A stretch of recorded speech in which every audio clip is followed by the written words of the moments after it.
నేను జగన్మోహన్ రెడ్డి గురించి అడగట్లేదు, ఎందుకంటే నాకు తెలుసు మీ గురించి. చెప్పండి కదా గాడ్ అని. అన్న మా గాడ్ అన్న నాకు బ్యాడ్ అనే వినిపిస్తుంది అన్న. లోకేష్ పనికొస్తాడు, కష్టపడితే పైకి నెక్స్ట్ సీఎం అవుతారా? లోకేష్ ఇప్పుడు సీఎం అయితే బాగుంటుందని నా ఒపీనియన్. కుట్రా దగ్గ అరే టాబ్లెట్ ఇరా.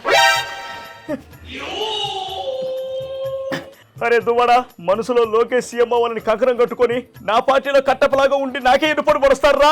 మీరు ప్రేమ పౌరాలు కాదురా, టీడీపీ పౌరాలు.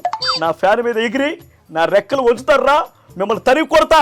ఏరా చంద్రబాబుని ఆయన తప్పించి ఆ సీఎం సీట్లో లోకేష్ను కూర్చోబెడతారా? నేను దేనైనా భరించగలను కానీ నమ్మక ద్రోహాన్ని భరించలేదురా. నువ్వేం మాట్లాడుతున్నావు అన్న దీని గురించి? వీళ్ళకి వెంటనే పార్టీ నుండి రబ్బర్ బ్యాండ్ వేసాను రా. రబ్బర్ బ్యాండ్ అదేంటన్నా? అదేరా తొలగించేయడం. అది రబ్బర్ బ్యాండ్ కాదన్నా, సస్పెండ్. ఇరిటేషన్ గా ఉన్నప్పుడు ఇంగ్లీష్ మర్చిపోతా ఉంటారా? నువ్వు తందిస్తుండు. నువ్వు ఇంగ్లీష్ మాట్లాడితేనే మాకు ఇరిటేషన్ వస్తుంది కదన్నా.